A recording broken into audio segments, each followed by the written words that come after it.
नमस्कार, एक बार फिर से आपका स्वागत है सी न्यूज भारत में। यूपी बुलेटिन में बात होगी सबसे पहले बलिया की, जहां पर पत्रकारों ने पुलिस के खिलाफ जमकर किया विरोध प्रदर्शन। इसके साथ ही आगे बात होगी ललितपुर की, जहां पर सिविल डिप्लोमा इंजीनियर संघ के बैनर तले इंजीनियरों का हुआ अधिवेशन। कार्यकारिणी हुई गठित, पदाधिकारी हुए नियुक्त। ऐसी तमाम खबरों पर करेंगे विस्तार से चर्चा। खबर बलिया से, जहां पत्रकारों ने पुलिस के खिलाफ जमकर किया विरोध प्रदर्शन। काली पट्टी बांधकर जमकर किया विरोध प्रदर्शन। काली पट्टी बांधकर पत्रकार सड़कों पर उतरे। डीएम से मिलकर बांसडी एसएचओ संजय सिंह को हटाने की मांग की। खबर को लेकर पत्रकार के खिलाफ एफआईआर दर्ज कराने पहुंचे था न्यायालय। वहीं सैकड़ों पत्रकारों ने डीएम के माध्यम से मुख्यमंत्री को दिया पत्रक। बांसडी एसएचओ संजय सिंह के खिलाफ पत्रकारों का विरोध जारी है। आइए जानते हैं इस विषय में मधुसूदन सिंह और वरिष्ठ पत्रकार सर्वेंद्र विक्रम सिंह का क्या कुछ कहना था। उनके साथ न्याय होगा। और जो मुख्य बात ये रही कि जो 156(3) में वो गए हैं न्यायालय, उस केस को वो वापस लेंगे और साथ साथ उन पे एक्शन लिया जाएगा। जो एसएचओ बांसडी हैं संजय सिंह जी, उन पे एक्शन लिया जाएगा। एक चीज़ और हम आपको बता दें पत्रकार बंधु कि खबर के वक्त अगर कोई ऐसी घटना, कोई ऐसी बात पुलिस करती है तो इसका जमकर विरोध होगा। और साथ साथ हर पत्रकार भाई के साथ अपना संगठन, मसूदन भाई जो हमारे सीनियर हैं, आसिफ भाई, मनोज जी वगैरह जो लोग हैं, ये लोग सब लोग साथ रहेंगे। और इस एक चीज़ और मैं अधिकारियों को बता देना चाहता हूं कि खबर से संबंधित अगर कोई आपको कुछ पूछना हो तो आप सीधे फ़ोन करके पूछिए। और साथ साथ जब कोई हमारा पत्रकार जो है आपको फ़ोन करे तो आप भी उसको उठा के सही घटना की जानकारी दीजिए। जब तक आप सही घटना की जानकारी नहीं देंगे, फ़ोन नहीं उठाएंगे, तब तक ये चीज़ें जो म्यूचुअल अंडरस्टैंडिंग है ये बिल्कुल नहीं हो सकती है। हम लोग जो हैं समाज के एक आईना हैं, एक आईना दिखाना चाहते हैं। कोई पत्रकार बंधु इस खबर के वक्त अगर अब कोई ऐसी बात होती है तो ये संगठन साथ रहेगा और इस लड़ाई को हम लोग लड़ेंगे जब तक एसएचओ संजय सिंह नहीं हट जाते हैं। हमें अपने डीएम और अपने बलिया एसपी पे पूर्ण विश्वास है कि इस मामले को वो लोग संज्ञान लेंगे और उचित एक्शन लेंगे इस मामले में। प्रांतीय मुख्य महासचिव भारतीय राष्ट्रीय पत्रकार महासंघ, आज हम लोग बलिया के सभी संगठनों के लोग, चाहे इलेक्ट्रॉनिक्स मीडिया के हो चाहे प्रिंट मीडिया के हों, सभी लोगों ने आज जिलाधिकारी महोदय के माध्यम से माननीय मुख्यमंत्री जी को पत्रक भेजा है, जिसमें हम लोगों ने बांसडी के कोतवाल के द्वारा जो हम लोग के एक साथी राजू गुप्ता के खिलाफ 156(3) से मुकदमा कराने का प्रयास किया गया है, उसकी खिलाफत की है। और जिलाधिकारी महोदय से मांग किया है कि आइंदा किसी पत्रकार के खिलाफ खबरों के लिए इस तरीके की कोशिश न हो, एफआईआर लिखने की कोशिश न हो। जिलाधिकारी महोदय ने हम लोगों को आश्वासन दिया है कि वो पुलिस अधीक्षक महोदय से और बात करेंगे और इस तरीके की घटना की पुनरावृत्ति नहीं होगी। साथ ही हम लोगों ने एक और पत्रक दिया जिसमें सभी पत्रकारों के लिए जन सुविधाएं मिले, बस में फ्री का उनको यात्रा करने को मिले। जो 60 साल के ऊपर के पत्रकार हैं उनको 30,000 रुपये मासिक पेंशन मिले।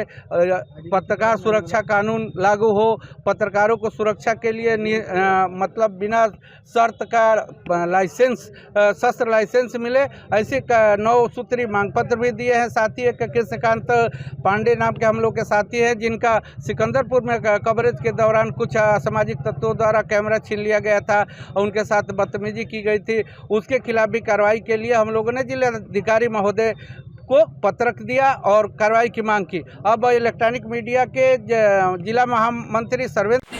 बलिया से सी न्यूज संवाददाता राजू गुप्ता की रिपोर्ट।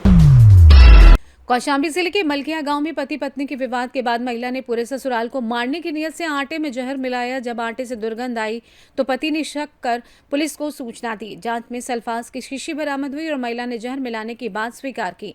महिला के पिता और भाई भी इस साजिश में शामिल पाए गए हैं। पुलिस ने पति की शिकायत पर मुकदमा दर्ज कर सभी आरोपियों को गिरफ्तार कर लिया है। आइए जानते हैं पति ब्रजेश कुमार और एएसपी राजेश कुमार सिंह का क्या कुछ कहना था। क्या मामला था भाई, जब क्या घटना हुई आपको? सर हम बाहर रहते हैं सऊदी अरब में, वहाँ से भी छुट्टी काट के आए 2 महीने पहले। सर लड़ाई झगड़ा हमारी वाइफ बहुत करती है, 10 साल से कर रही लड़ाई झगड़ा। बहुत मना करते, मानती, लड़कों से बात करती है, ये वो करती है, दुनिया के सब बहुत उपद्रव करती है। अभी आए 2 महीने पहले बोलती है हम अलग बनाएंगे खाएंगे, तो उनको अलग भी कर दिया हमने।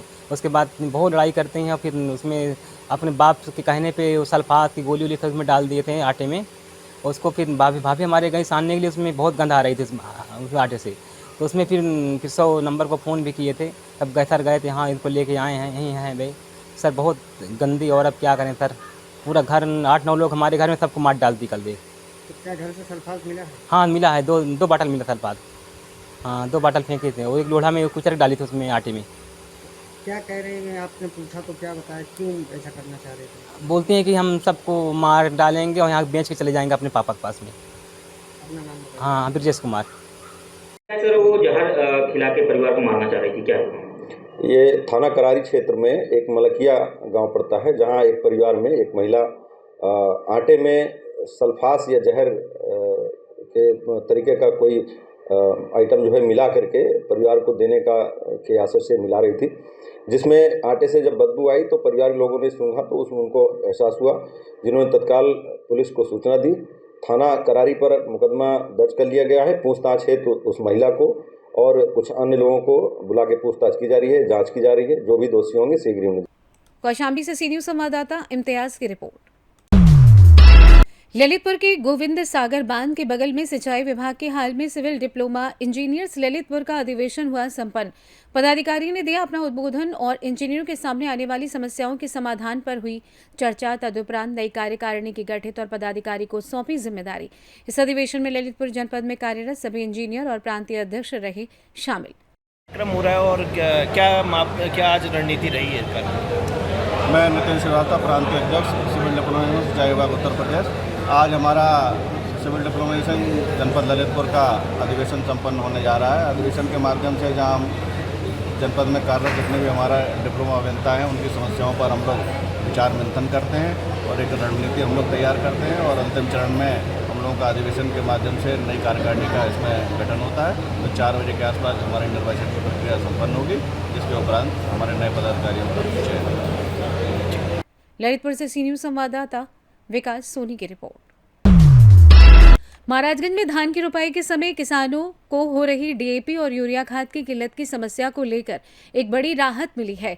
जनपद के किसानों के लिए निजी खाद की दुकानों, समितियों एवं इफ्को केंद्र पर 6300 मीट्रिक टन उर्वरक उपलब्ध कराए गए हैं। इसके साथ ही खाद की कालाबाजारी एवं नेपाल बॉर्डर क्षेत्र में तस्करी को रोकने के लिए प्रशासन ने कड़े कदम उठाए हैं, जिससे किसानों को बिना किसी परेशानी खाद उपलब्ध कराई जा सके। वहीं कालाबाजारी करने वाले दुकानदारों पर प्रशासन की कड़ी नजर है। प्रशासन ने अभी तक 200 से अधिक दुकानों पर छापेमारी कर 19 दुकानों को निलंबित कर दिया है, तो वहीं 2 दुकानों को सील किया गया है और साथ ही साथ 36 दुकानों को नोटिस की कार्रवाई की गई है। जानकारी के मुताबिक नेपाल बॉर्डर क्षेत्र में खाद की तस्करी एवं कालाबाजारी से किसान काफी परेशान थे। निजी दुकानों एवं समितियों पर खाद उपलब्ध नहीं हो पा रही थी, जिससे किसान दर-बदर भटक रहे थे, जिसको देखते हुए प्रशासन ने कड़े कदम उठाते हुए जनपद के सभी एसडीएम, तहसीलदार, नायब तहसीलदार, बीडीओ एवं कृषि विभाग के अधिकारियों को सभी दुकानों एवं समितियों पर जांच के लिए लगाया गया है, ताकि किसानों को आसानी से खाद उपलब्ध कराई जा सके।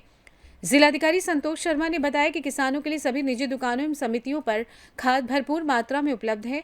खाद को लेकर हम रोज मॉनिटरिंग एवं बैठक की जा रही है। बॉर्डर क्षेत्र में तस्करी को रोकने के लिए पुलिस एवं एसएसबी को निर्देशित किया गया है। किसानों को किसी तरह की परेशानी न हो, इसके लिए सतर्क दृष्टि रखी जा रही है। आइए जानते हैं इस विषय में जिलाधिकारी संतोष शर्मा का क्या कुछ कहना था। खाद उपलब्ध है पर्याप्त मात्रा में। इस समय 6372 मीट्रिक टन आज की डेट में अवेलेबल है और ये निजी खाद की दुकानें लगभग 1095 हैं और जो समितियां हैं हमारे जनपद में 92 हैं। हर जगह पर खाद उपलब्ध है। इसके अलावा जो इफ्को के सेंटर्स हैं वहाँ भी खाद उपलब्ध है। कहीं भी इस तरह से नहीं कि कोई सोसाइटी या कोई सेंटर ऐसा नहीं है जहाँ पर कि जीरो खाद है।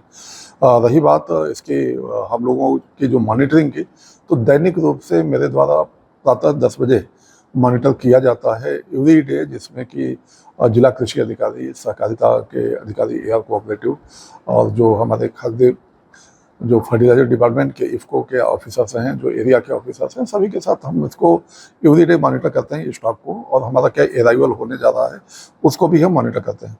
तो अभी हम लोगों के पास खाद है और इसके बाद हमारे पास रैक्स भी आ रही हैं। कहीं भी खाद का डाइवर्जन न हो किसी भी रूप में, इसमें पर्याप्त कार्रवाई की जा रही है। हमारे समस्त जनपद में प्रत्येक एसडीएम, तहसीलदार, नायब तहसीलदार, बीडीओ ये सहकारिता और कृषि विभाग के अधिकारियों के अतिरिक्त ये अधिकारीगण एवरी डे जांच के लिए जा रहे हैं। जनपद में अब तक हम लोगों ने 200 से अधिक निजी दुकानों पे छापेमारी की कार्रवाई की है और इसके फलस्वरूप आप देखें तो कार्रवाइयाँ भी बहुत हुई हैं। 19 दुकानें निलंबित हुई हैं, 2 दुकानें सील की गई हैं। इसके अलावा 36 दुकानों को जो कारण जहाँ पे कमियां पाई गई हैं, शोकाज नोट। महाराजगंज से सी न्यूज संवाददाता अंगद शर्मा की रिपोर्ट। मेरठ में दिखी हिंदू मुस्लिम एकता की मिसाल। समाजवादी पार्टी के युवा नेता अकील मुर्तजा व मुस्लिम समाज के लोगों ने हापुड़ अड्डा चौराहे पर एकत्रित होकर शिव भक्तों की सेवा की और शिव भक्तों को फल फ्रूट व जल वितरण किया। समाजवादी पार्टी के युवा नेता अकील मुर्तजा ने कहा कि हम आगे भी इस तरीके से शिव भक्तों की सेवा करते रहेंगे और हिंदू मुस्लिम एकता को कायम रखेंगे। मेरा नाम नोमान मुर्तजा है। नोमान जी, आप इस विषय में यहाँ पे देखिए, आज क्योंकि आप देख रहे होंगे कई दिनों से हमारे देश में, प्रदेश में, जहाँ एक साझी विरासत हिंदू मुस्लिम एकता की पहचान के रूप में, जहाँ कांवड़ यात्रा आज हमारे इलाके से होकर गुजर रही है, तो हम तमाम लोग, हमारे समाज के लोग, हम यहाँ शिव भक्तों का मेरठ की इस क्रांतिकारी सरजमीन पर स्वागत करने के लिए, सेवा करने के लिए करते हैं।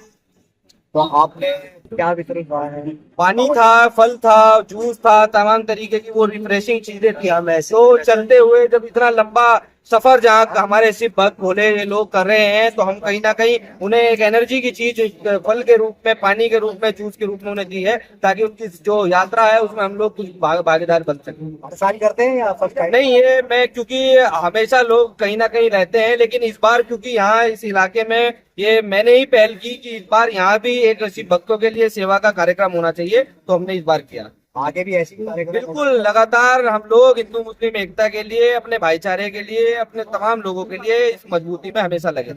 मेरठ से सी न्यूज संवाददाता मोहसिन खान की रिपोर्ट। फिलहाल के लिए इस खास बुलेटिन में बस इतना ही। देश दुनिया की तमाम बड़ी खबरों को जानने के लिए आप जुड़े रहिए सी न्यूज भारत के साथ। हर खबर आपके साथ, आपके हाथ।